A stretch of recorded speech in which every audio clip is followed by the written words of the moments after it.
Now let's try to find out what trigonometry has to do with the circle. This is like a really interesting discussion. So before I move ahead over here, you should know the basics of the coordinate system. So vertical line is the y-axis, horizontal line is the x-axis, and the point of intersection is known as what? The origin. All the distance measured to the right of origin on the x-axis are positive, left one are negative from the origin. All the distance measured on the top of the from point origin are positive, from down are negative on the y-axis. So I'll just draw that coordinate system over here. So let's say this is our y-axis and this is our x-axis, this is our y-axis. Okay, so first thing first, this is our coordinate system, this is our origin O. So the point of origin of O are 0, 0. First we'll write x coordinate, then we write y coordinate. Now on this coordinate system, I am going to draw a circle over here, and I will call this circle as unit circle. So what I mean by this is unit circle. Unit means 1. So the radius of this circle is 1 unit. So by that logic, this point should be equal to 1, 0, because the radius is 1 and the center is at origin. From origin as the center, we are drawing a circle over here. So this is our unit circle. So this point will be 1 and 0. This point will be 0, 1, because first we write x coordinate, then we write y coordinate.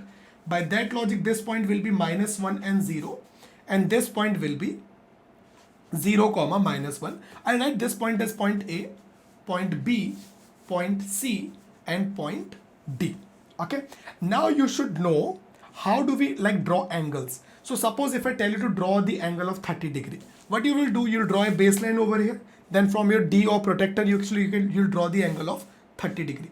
So by default, when I say 30 degree, this angle I have drawn from the baseline in the anti-clockwise direction. So anti-clockwise angles are positive.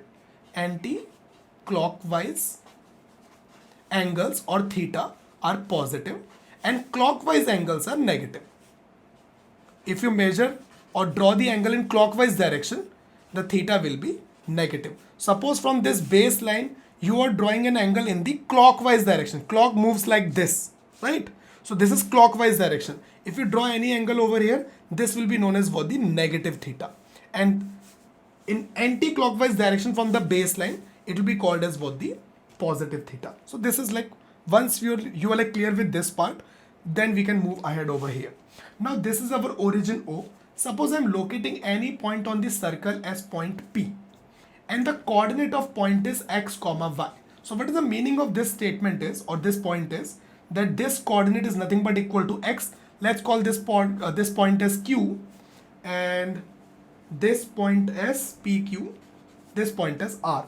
So the coordinate of point R will be 0, y, and coordinate of point Q will be x, 0, right? So this is any random point on the first quadrant. So this is first quadrant, this is second quadrant, this is third quadrant, this is fourth quadrant. Why I'm drawing it in this order? Because as I've told you, we measure the angle in the anti-clockwise direction. So this OX positive side is like our baseline. Now I'm moving for the anti-clockwise direction. So this is my first quadrant, and after that this will come. So this is second quadrant.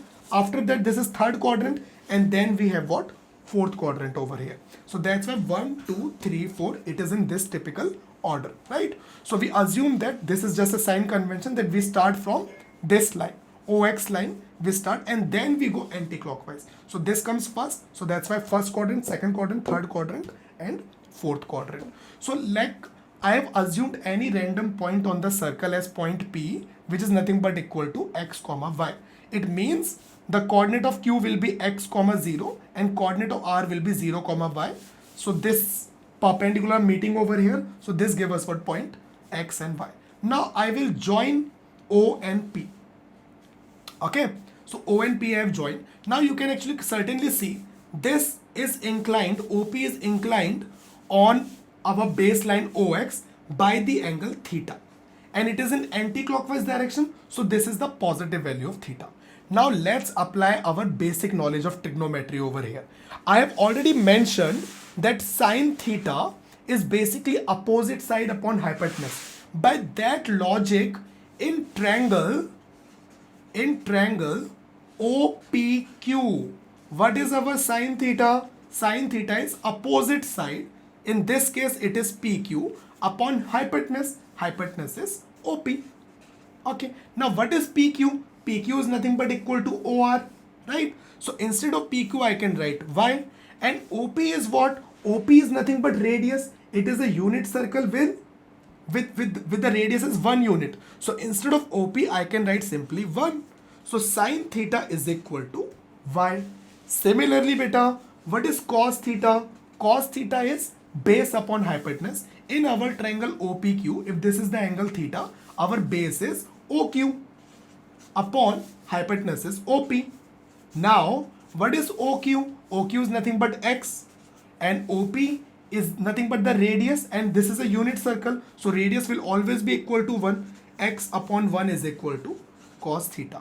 Now, from this I am getting as X equal to cos theta, Y equal to sine theta. So, this coordinate point P, instead of writing is at X comma Y, X is nothing but cos theta. I can write coordinate P as cos theta comma Y. Y is nothing but what? Sine theta. Right? That's how we can write the coordinate of P.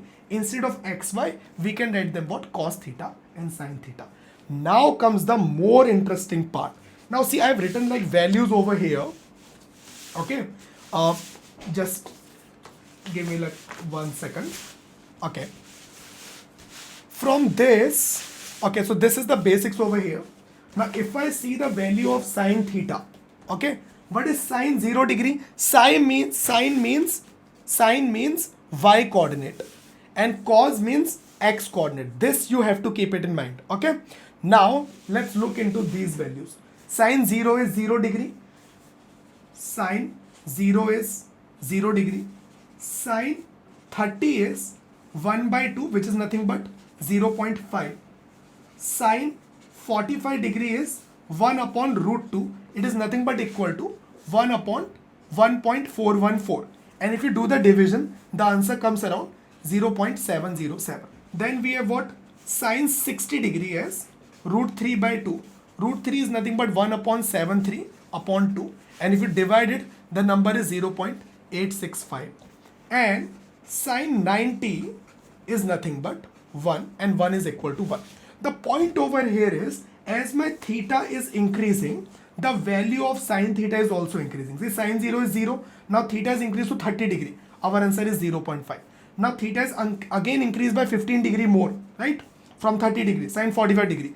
My value is 0.707. It is increasing.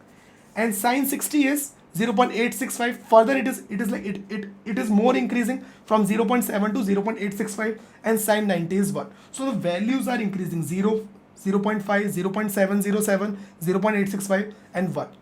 It makes sense also. Why it makes sense? Because sine means y coordinate. When you have the value as 0 degree, at 0 degree, what is your y coordinate? Y coordinate is 0. That's why sine 0 is 0. What happens at 90 degree directly? At 90 degree, your y coordinate is 1, and y means sine theta. So that's why sine 90 is 1. And for every typical angle, because we just don't have like these angles, you can say I want to know what is sine 15 degree, 30, 47 degree, 50 degree. For every single angle, whatever the y coordinate is, will be the value of sine theta. Right? Now it should make much more sense. Now similarly, if we see the values for cosine theta, we know cos 0 degree is nothing but 1, cos 30 degree is nothing but root 3 by 2, which is nothing but equal to 0.865. You can actually get these values from these answers only. It is just a complementary function, right? So whatever cos 0 is, that is equal to sine 90. Whatever cos 30 is, that is equal to sine 60. So by that logic, cos 30 is 0.865. Then we have cos 45 degree. It is 1 upon root 2, which turns out to be equal to what? 0.707. When you solve it, put the value of root 2 as 1.414 and then solve it. You'll get the answer as 0.707. And then we have what, beta? Cos 60 degree is equal to 1 by 2. That is nothing but 0.5. And cos 90 degree is equal to 0. Right? Now the important point is that we've already established that x means cos theta. Now as my theta is increasing over here, what is happening to the corresponding x value? Let's say for this particular theta, this is the particular x coordinate. If you further increase the theta, the x coordinate is decreasing. And this is what we are seeing for these typical values. It is true for every single angle, but these typical value, it is like very easy to observe. So this is what we're gonna do. For 0 degree, x-axis is 1 because cos means x-axis, right? X coordinate. So at 0 degree, when the angle is 0 degree, our x coordinate is 1. As my angle is increasing, you can see over here 0, 30, 45, 60, 90. The value of x coordinate decrease. It makes sense also, right? Because as the x coordinate increase, the value of, as the theta will increase, the value of x coordinate will decrease. Now we can take this analogy further and actually get few more typical angles over here. For example, we have done like till 90 degree. Now suppose I want to know the value of cos 180 degree and sin 180 degree. At 180 degree, beta, cos means what? Cos means x coordinate. So at 180 degree, x coordinate is -1. So that's why cos 180 is -1. Similarly, what is y coordinate at 180 degree? At this angle, it is 0. Similarly, now beta, I can do it for what? Cos 270 degree and sin 270 degree. Further increase the angle by 90 degree after 180 degree. This is the point. D is the coordinate of 270 degree. Cos means x coordinate. So what is the value of x coordinate? 0. What is sin 270? Sin means y coordinate. The answer is -1. Now we can do it for 360 degree also. Sin 360 degree and cos 360 degree. Cos means x coordinate. At 360 degree, it will just repeat itself. At 360 degree, x coordinate is 1, means cos 360 is 1. Sin 360 is 0. Now as we are on this topic only, we can actually realize one more important result, as this is our first quadrant, second quadrant, third quadrant, fourth quadrant. It is in this order because this is from here actually we start what measuring the angle and we have to go out in the anti-clockwise direction. So that's why this is first, this is second, this is third, and this is fourth quadrant. Now in first quadrant, x-axis and y-axis is always positive, right? And x means cos theta, y means sin theta, and the ratio is tan theta. And even if you do the reciprocal, at least the positive number will not change, because by taking the reciprocal, of course the number changes, but overall sign of the fraction do not change. So the point over here is that all trigonometry ratio will be positive in the first quadrant. As x is positive, y is positive, their ratio, that is nothing but tan theta, that will be positive. If you take the reciprocal of cos, sin and tan, that number will also be positive. That's why all trigonometry ratios are positive in first quadrant. Now as we move to second quadrant, our y coordinate is positive, means sin theta will remain positive, but cos will be negative, because in second quadrant x is negative and x means cos theta. So that's why in second quadrant cos theta will remain negative, sin theta will remain positive, and the reciprocal of sin theta will also remain positive. Otherwise everything will be negative, right? Because if we take the ratio of positive and negative number, we get a negative number. Actually we are talking about tan theta right now, sin theta upon cos theta, right? Two ratios, sin is positive, cos is negative, it means the result will be negative. So in second quadrant, only sin theta and the reciprocal of sin theta, that is cosec theta, will remain positive. Otherwise every trigonometry ratio will be negative. Now let's move to third quadrant. Over here x is negative, y is negative, means cos will be negative, sin will be negative, but their ratio sin upon cos, negative will get cancelled. So only tan theta will remain positive in third quadrant, and the reciprocal of tan theta, that is cot theta, will remain positive. Otherwise every other trigonometry ratio except these two will be negative. Now as we move to fourth quadrant, again in fourth quadrant you can see clearly x is positive, right? X is positive, y is negative. It means cos theta will remain positive and the reciprocal of cos theta, that is sec theta. So cos theta and sec theta will remain positive. Otherwise every other trigonometry ratio will be negative, because sin is negative, so the ratio will remain negative. Positive and negative, if you divide those numbers, the answer remain negative. So that's why tan, cot and our sine and cosec will remain negative. So this is another result actually we can infer very easily from this unit circle. Now we can come to application of it.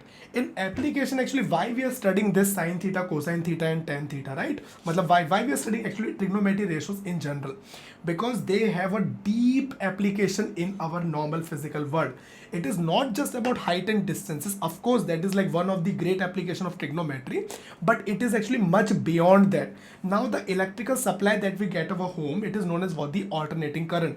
So what happens is in 1 second, 50 cycles of current actually pass. We call for the 50 hertz current. In India, it is 50 hertz. In US, it is 60 hertz. So in 1 second, 60 cycle pass in US. In India, it is actually 50 hertz. So this, why we are talking about like, so what is the connection with trigonometry? See, one thing you can realize, after 360-degree, they start repeating their value.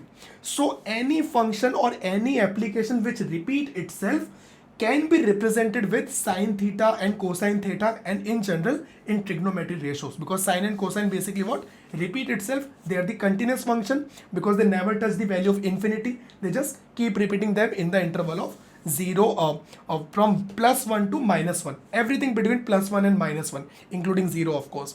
So the point is that this cycle, this alternating current repeat itself in every second 50 times. So it is a repeating function, it is a periodic function, and these values sine and cosine also repeat. So that alternating current can be represented in the terms of sine and cosine function. Second important application you can say, it is in the terms of light, because basically light travel as a wave. So wave is also a repeating function. So light equation can be represented by sine and cosine function. Then sound waves, light waves, electromagnetic waves is nothing but the light waves, electric current, day and night, they also repeat, right? After every 24 hours we have the new day. So after every 24 hours the cycle repeats. So again the equation of day can be represented in terms of sine theta and cosine theta. So as I was mentioning, of course, because in our lower classes, they have just taught us that the application is in the terms of height and distance. So that is there, but it is actually much beyond it, right? There is an n number of application. So anything which you can think of which repeat itself after a particular interval of time can be represented by the equation of sine and cosine. So sine theta and cosine theta are known as what? The periodic function. Function is nothing but basically just a fancy term. If theta varies, then sine theta also vary with this particular relation of the circle. So that is the basic connection between the circle and the trigonometry. Okay, we have done it in the terms of triangle, like in this equation. In terms of triangle we have seen it, and now we have seen also in terms of circle, right? That what is the connection between sine and cosine in terms of circle. So this was the basics of trigonometry. Hopefully actually you got something new out of it. Thanks a lot. Thank you.